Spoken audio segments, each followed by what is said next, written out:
नमस्कार, police time 24 में आपका स्वागत है। महाराष्ट्र के सभी जिलों में आक्रोश आंदोलन में आज डॉक्टर बाबा साहेब आम्बेडकर पुतले के सामने तहसील बसपा का डॉक्टर बाबा साहेब आम्बेडकर इन्हें संसद में अभद्र शब्द बोलने पर गृह मंत्री का धिक्कार कर अविलंब हटाने की मांग, ऐसा पत्र राष्ट्रपति के नाम एसडीओ को प्रदान किया गया। इस अवसर पर जिलाध्यक्ष सुनील भरने, सविता बेदरकर, अनिल बावने, संतोष कोबरागड़े, नरेंद्र मेहराम, ज्योत्सना मेश्राम, छोटू बोरकर, स्नेहा गटपायले, एडवोकेट अनिल बोरकर, सचिन नंदकाय, मनोरमा उके, मालती किन्ना के आदि नेतागण, सैकड़ों कार्यकर्ता प्रमुखता से उपस्थित थे। गोंदिया से सतीश पारधी की रिपोर्ट। वो इसलिए नहीं मिल पाता साथियों, कांग्रेस बीजेपी की गवर्नमेंट देश में जब तक के चलेगी तब तक के आपको न्याय नहीं मिलता रहेगा। अरे जो आ रहा था 30-20 खासदार कांग्रेस और बीबीसी भाई के लाल की खासदार की ताकत नहीं है अपने आका को आवाज देने।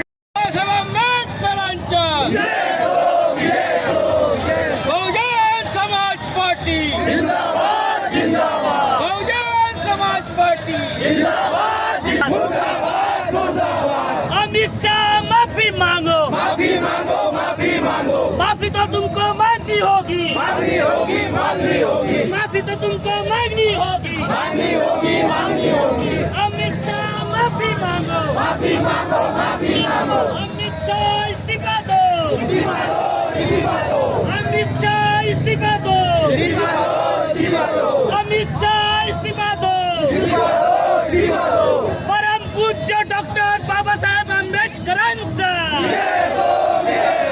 परम पूज्य डॉक्टर बाबा साहेब आंबेडकरांचा बहुजन समाज पार्टी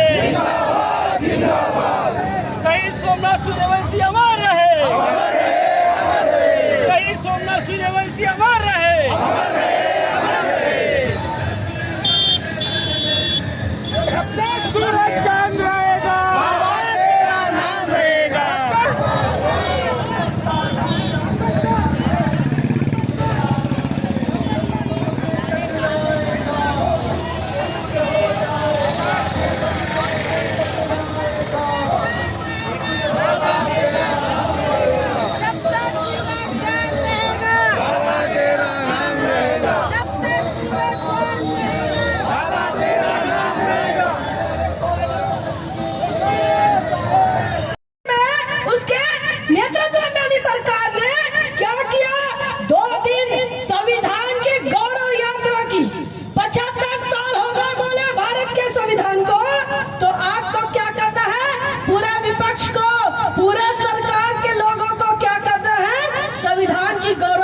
करनी है। कभी भारत के संविधान की समीक्षा के लिए संविधान समीक्षा आयोग बनाया था और वो आप गौरव कर रहे थे और इसी गौरव के दरमियान अमित शाह के जो बोल बिगड़े वो 11 सेकंड आप तमाम लोग दोहरा रहे हैं। वो कह रहे हैं कि आप अम्बेडकर का नाम लेने के बजाय भगवान का ले लेते तो ओबीसी पिछड़ा इस बात का विरोध कर रहा है। और ये बाबा साहब को लेकर जो बयान आया, नादरपूर्वक जो बयान आया, जो अपमानजनक बयान आया, उसका विरोध पूरे देश में हुआ कर रही है। बाबा साहब की देशी होगी। सदन में देखा 2024 में जब तीसरी टर्म में नरेंद्र मोदी प्रधानमंत्री बनते हैं तो वो क्या करते हैं?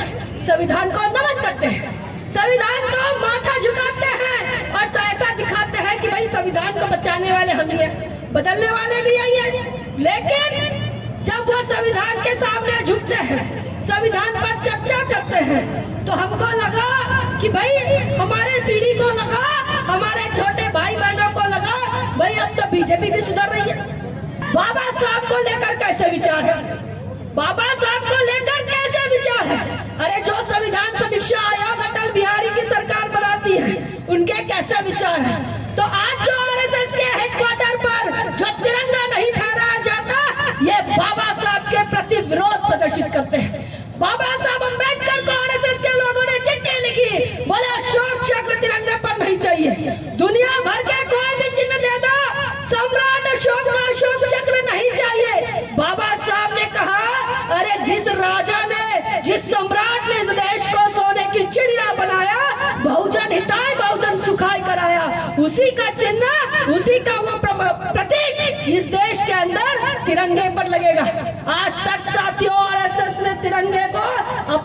हेडक्वार्टर पर नहीं लगाया। के मैदान पर बाबा साहब अम्बेडकर के पुतले फूके। क्यों फूके? क्योंकि बाबा साहब अम्बेडकर ने संसद में हिंदू कोड बिल लागू किया।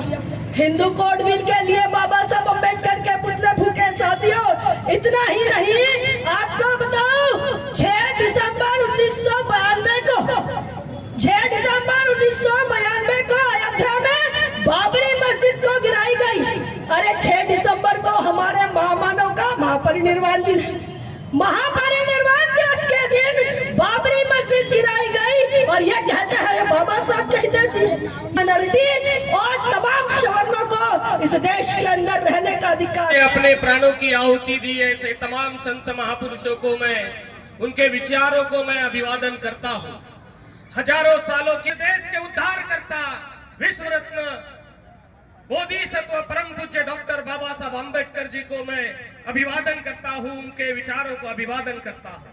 की गई साथियों, ये पहली मर्तबा नहीं हुआ।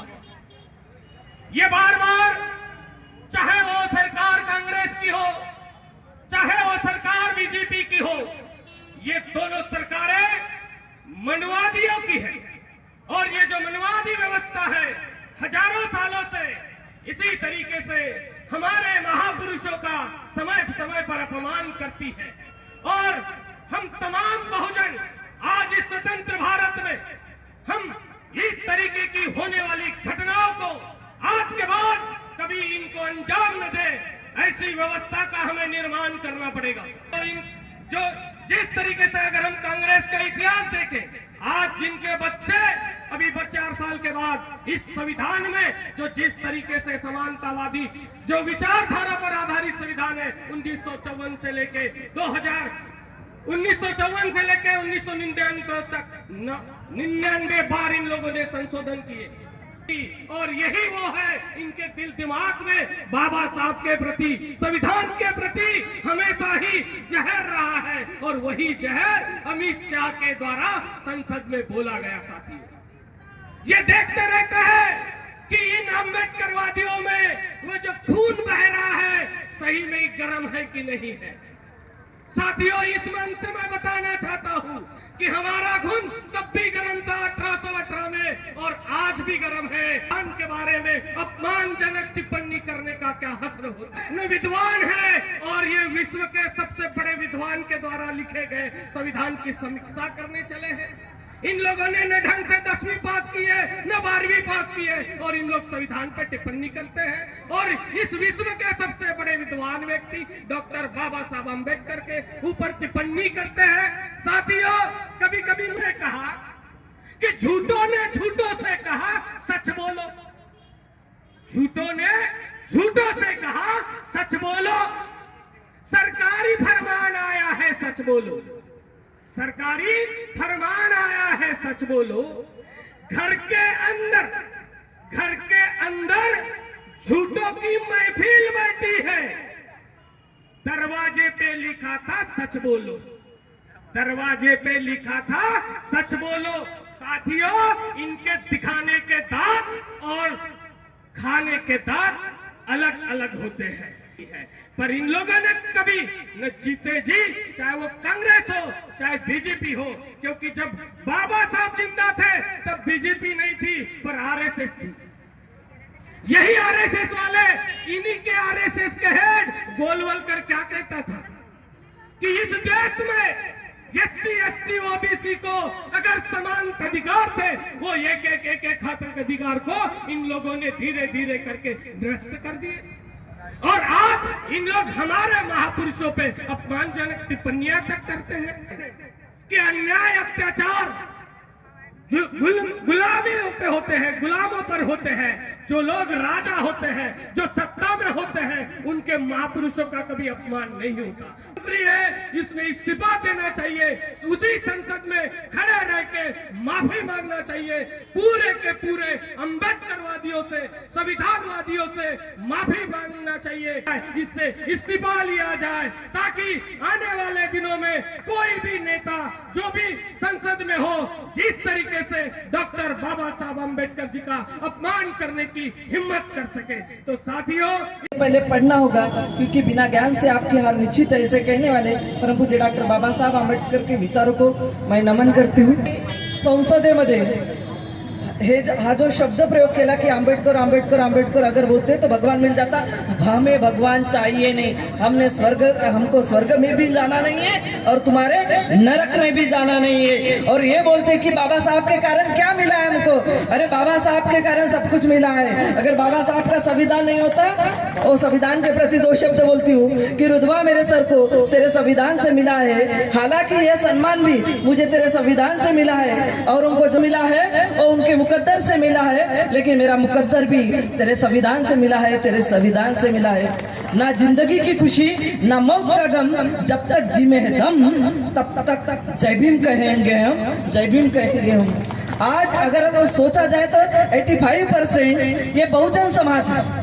ऐसा कहा जाता है कि चमचागिरी का तेल चला है बहुजनों के लाठी पर, वरना 15% कैसे राज करते बहुजनों के छाती पर। यही एक सही बात है कि हम बोलते नहीं, और जो बोलते नहीं उनके ऊपर अन्याय अत्याचार हमेशा से होते आ जा रहा है। दूसरा एक मैं हिंदी में बोलने की कोशिश, इनका जो हत्याकांड हुआ म्हणजे त्यांना मारून टाकलं आणि मारून टाकल्यानंतर पहा मागे दिल्लीला निर्भया कांड झालं, साऱ्या देशातले गल्लीतले लोक हातामध्ये मेणबत्त्या घेऊन रस्त्यावर, हाथरसचा कांड झाल्यानंतर किती लोक सवर्ण समाजातले रस्त्यावर उतरले गेले। त्या सरकार त्या संदर्भात कोणी बोलत नाही। या कायदा गरिबांचा गळा दाबतो आणि श्रीमंत कायद्याचा गळा दाबतात, अशी ही व्यवस्था आहे। आणि केला जातो कि बाबा साहब ऐसा नहीं, अम्बेडकर अम्बेडकर अम्बेडकर कहते तो भगवान मिल जाता। तो भगवान को तुम प्यारे हो जाओ, हमको कोई उस भगवान से लेना देना नहीं। हमारा भगवान जीता जागता कौन होगा तो परम पूज्य डॉक्टर बाबा साहब अम्बेडकर है, जिसने हमको सम्मान से जीना सिखाया। सच साबित कर दो, अखबार भी तुम्हारा है, लश्कर भी तुम्हारा है, सरदार भी तुम्हारा है। इस दौर में हम फरियाद लेके जाए तो कहाँ जाए, सरकार भी तुम्हारी है और कानून भी तुम्हारा है। इसलिए बस हमारे पास अब कोई अधिकार नहीं है, एक ही अधिकार है जो हमारे महापुरुषों ने दिया, हमारे बाबा साहब ने दिया। घटना अनुच्छेद 326 के अंतर्गत वो है वोट देने का अधिकार। वो अच्छे से अगर इस्तेमाल किए तो सरकार भी हमारी रहेंगी, सरदार भी हमारा रहेगा और कानून व्यवस्था भी हमारी रहेंगी। पुरजोर विरोध करना पड़ेगा, उसके सिवा कोई चारा नहीं तो को हैक करने के लिए एक व्यवस्था चलाई जा रही है। अगर अमेरिका, इंग्लैंड सभी देश ये ईवीएम फेंकते तो फिर हमारे देश में ये जबरदस्ती क्यों है? इनको मालूम है इनकी जान और पिंजरे का पोपट ईवीएम में अटकी हुई है, इसलिए ये लोग ईवीएम के लिए हमारे ऊपर जबरदस्ती कर रहे हैं। लेकिन कब तक तो बोलती हूँ ना, सब लोग अगर इकट्ठा हो गए SC ST OBC समाज तो हमारे पेशाब से ये समाज बढ़ के जाएगा। ये ध्यान में रखिए। ऐसे बोलते हुए शब्दों को विराम। जय जय जय जय जय भीम। आहे तो संविधान कोणी बदलू शकणार नाही। मी म्हणत आहे संविधान कोणी बदलू शकणार नाही, पण त्या संविधानाला लागू कोण करेल? त्या देशामध्ये पार्लमेंट आहे आणि ते पार्लमेंट ह्या देशामध्ये काय करते, संविधान काय करते, लागू करते। मग संविधान लागू करण्यासाठी काय करायचं असेल तर आजच्या युगामध्ये काय आहे, म्हणजे ह्या दशकामध्ये ईव्हीएम आहे आणि याच्या पहिले काय होतं, बॅलेट पेपरच्या कॅप्चरिंग करण्याची व्यवस्था चालू होती। 40,000 50,000 पासून गोंदियामध्ये आपल्या भंडाऱ्यामध्ये वोट मिळालेले आहे। ह्या विधानसभेमध्ये आपल्याला ह्या देशामध्ये भारत आणायचा आहे। ह्या देशामध्ये आता भारताचा संबंध कोणासोबत जोडलेला आहे? भारत हा जो शब्द आहे त्याचा संबंध कोणासोबत जोडलेला आहे, कोणी सांगू शकतो का? दुसरा आहे इंडिया। इंडियाचे आम्ही लोक आहोत, ते स्वतःला भारतीय म्हणतात, इंडियन्स आम्ही आहोत। तर इंडियाचा अर्थ काय आहे? आपल्याला रेफरन्स भारतीय न्याय संहिता एक शब्द आलेला आहे, हिंदू कोड बिल म्हणतो आपण त्याला, कोड शब्द आहे। तर कोडच्या ठिकाणी त्यांनी काय आणलेलं आहे, संहिता। आणि संहिता शब्द कुठला आहे? संहिता शब्द संस्कृत मधला आहे। संस्कृत मध्ये संहिता म्हणतात कोडला, इंग्लिश साक्ष अधिनियम, साक्ष अधिनियम केला तेव्हा काँग्रेसने काय केलेलं आहे, पार्लमेंट मध्ये चेंगड निर्माण केलेले आहे। चेंगड केलं ना, म्हणून जे भी काही अमेंडमेंट होतात ह्या भारत देशाच्या पार्लमेंटमध्ये जे बी काही अमेंडमेंट होतात ते बिना विचारसरणीनं होऊन राहिलेले आहेत. म्हणजे कोणत्याही प्रकारचे डिबेट करायचे आहे तर काय झालं पाहिजे, डिबेट झाल्या पाहिजे. डिबेट कशासाठी, काम की आपले खासदार आहे. जेव्हा भारत स्वातंत्र्य झाला आणि भारत ऐसी खबरों को देखने के लिए हमारे चैनल को लाइक और सब्सक्राइब करें। धन्यवाद।